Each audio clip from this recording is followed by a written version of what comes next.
Hello and welcome to Ortner's Garage.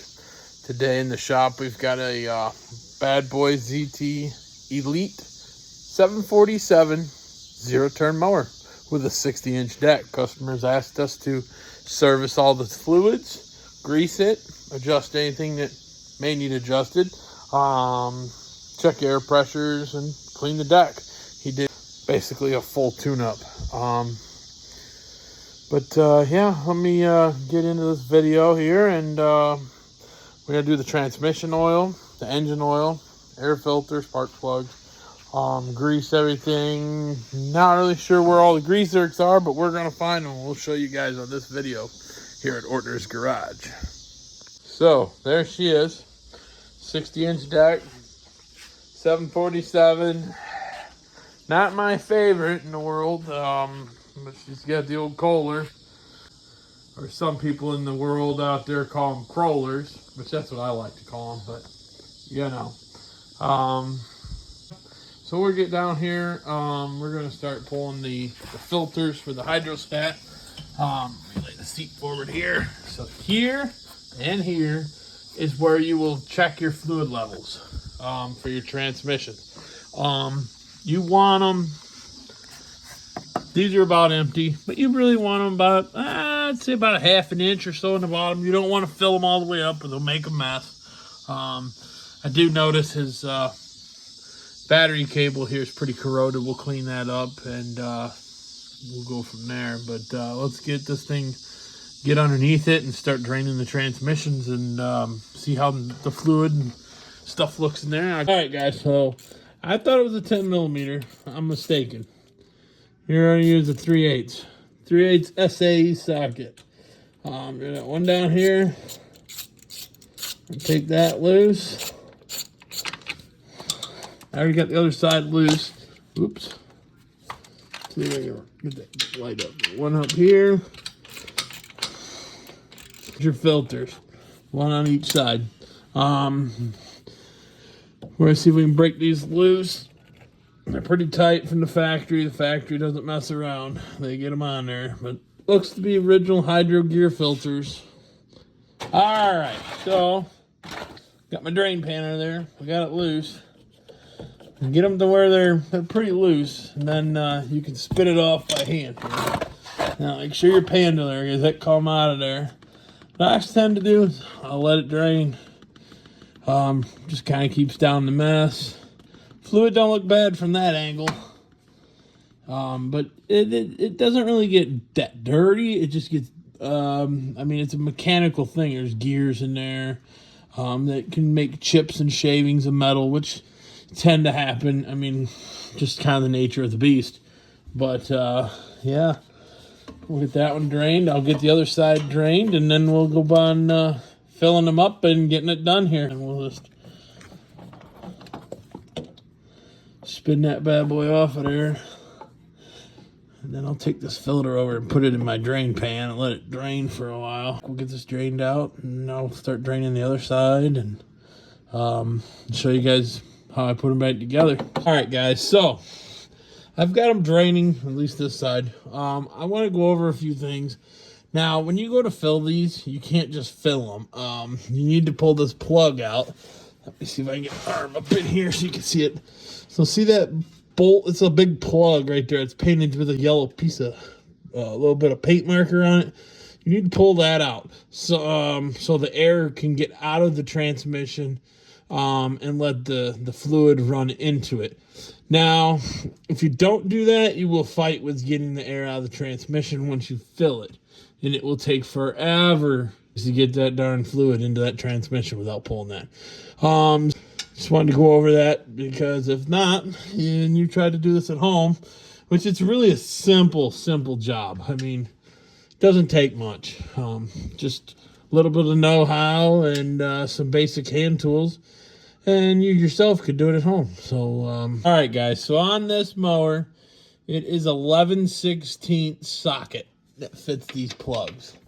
Now, normal thread. Ratchet on there. Oh, let me put it on the ratchet out here. Crack it loose. This should be killer tight. I mean, it's just a cast aluminum case there. Do the same thing over here.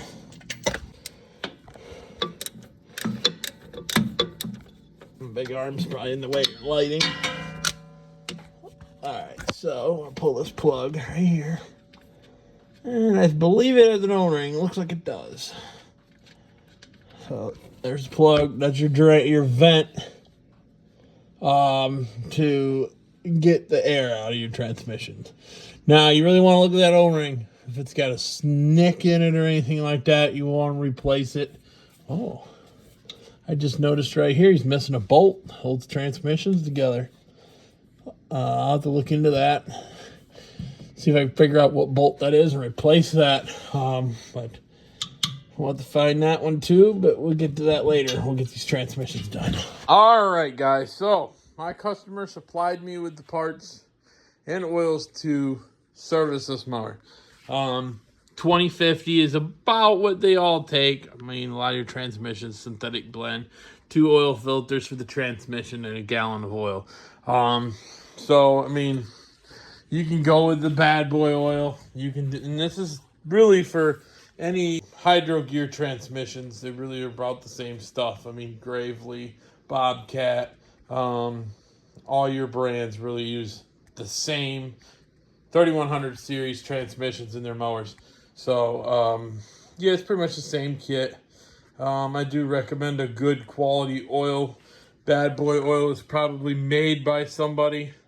They don't make their own oils, but I'll clean up the gasket surfaces and we'll go over that, make sure everything's clean and get the filters back on it and start refilling them. All right. What I will usually do, take the brake clean, carb clean, really get where your gasket seats for your filter. If you don't, it could end up bad. I've seen pieces of blades of grass get caught in a filter where the filter seals to the case. On engines, I've seen that happen. A piece of dirt gets caught in there and then it leaks. But you really want to try and make sure that surface is clean. Oil isn't going to hurt anything, but you want to get the dirt off. Main thing you want to do is get that dirt off. But we'll put some oil on the lip of the filter and on the O-ring, I should say, and get the filters back on. I like to leave the guards off till after I've run it a while just to be sure of any leaks. All right, I'm gonna go get the filters and we'll get this thing back together. All right, guys, so I got the filters started. They're kind of difficult sometimes to get the filter started. I had a heck of a time getting this one. You got to get that filter like exactly. And if you look at the sticker, it looks like they put a cheap whatever sticker over a rotary sticker. If you look real close, you can see where it says Rotary. But a little bit of oil on the gasket, rolling her down.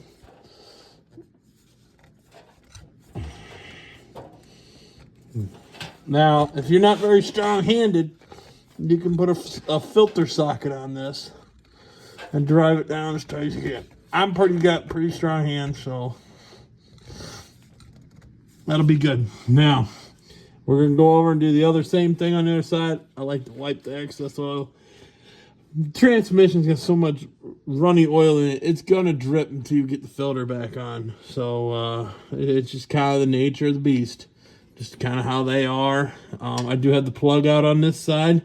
The overflow bottles that I showed you before, you really want to wipe them off around the cap before you open them. Maybe blow them off with compressed air.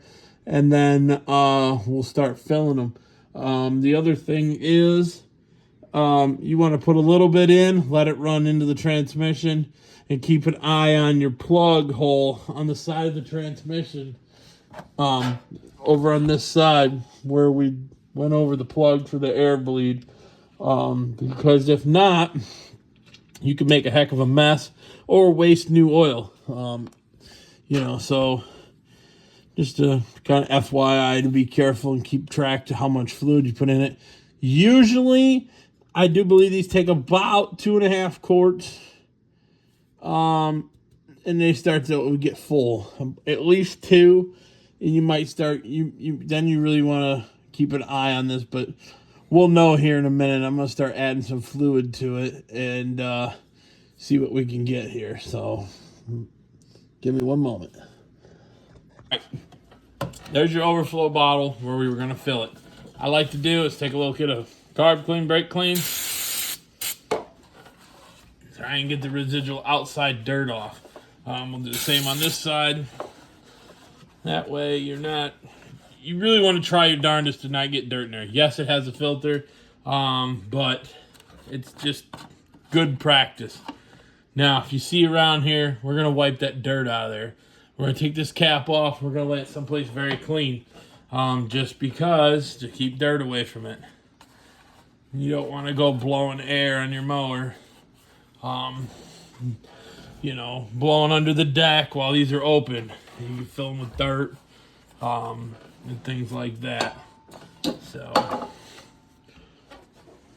all right, guys. So you want to make sure that your funnels are clean inside and out. You don't want to take a chance of dumping dirt in there. So we're gonna put our funnel in there, dump some fluid in the funnel. Kind of look at your gallon jug.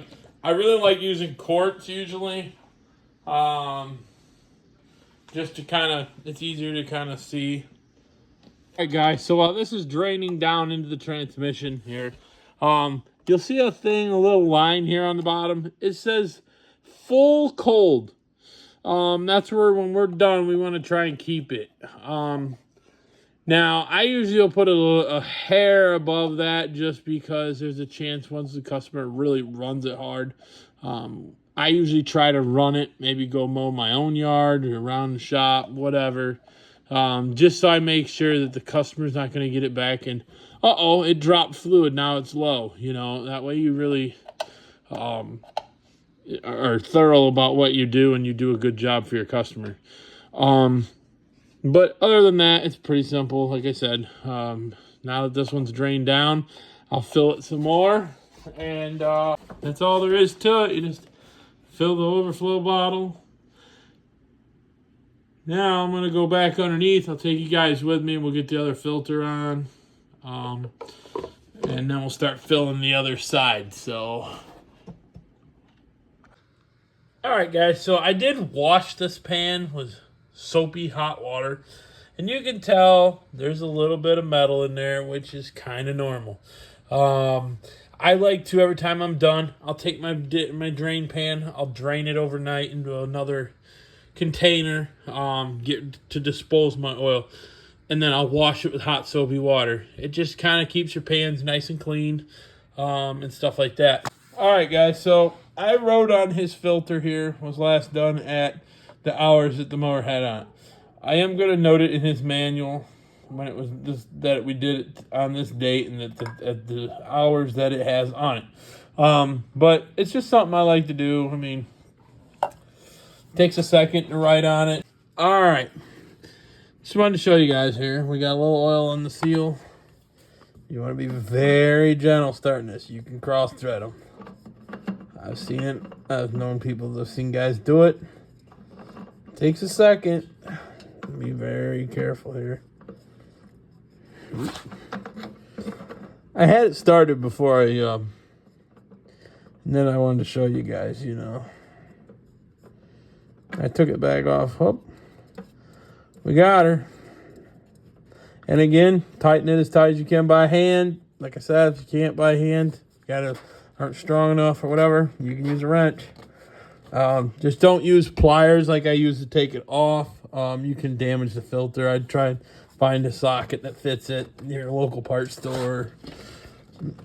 Anywhere you get your tools, Some people have kits that have filter wrenches in them. All right. Well, the transmissions are back closed up except for our air bleed plugs. We're going to go back up top and finish filling the transmissions.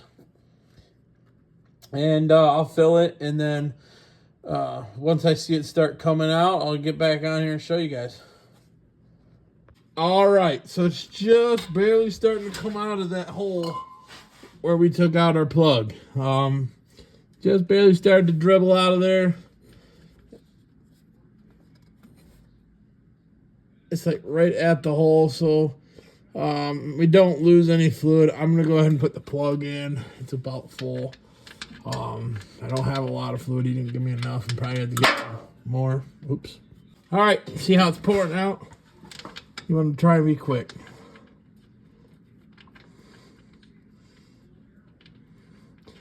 Now, a good rule of thumb, once this is all done, you try and pressure wash this. Get it clean. That way dirt doesn't stick to it. Your customer don't have a mess. Or your mower, whatever. So let me get this socket on here. So now we got the plug back in.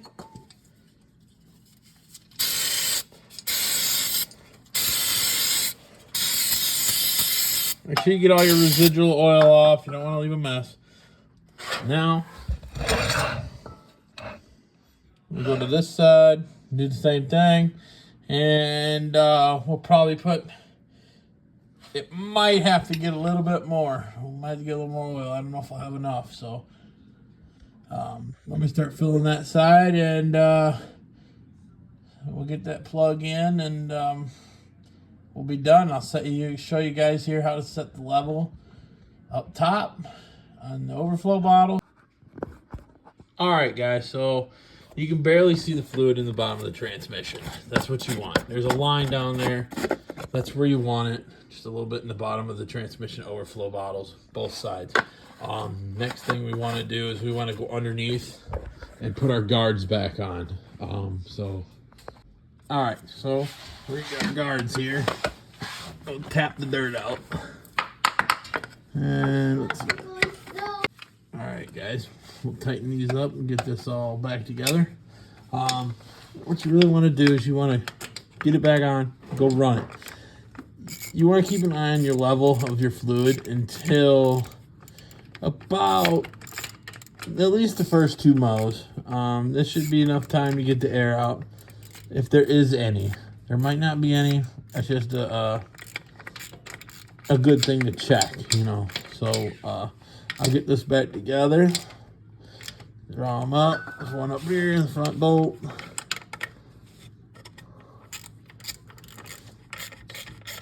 Tighten them down, and we'll get her done. There she is, guys, all back together. Like I said, I'll find a bolt for here. Where this bolt's missing right here on this transmission support.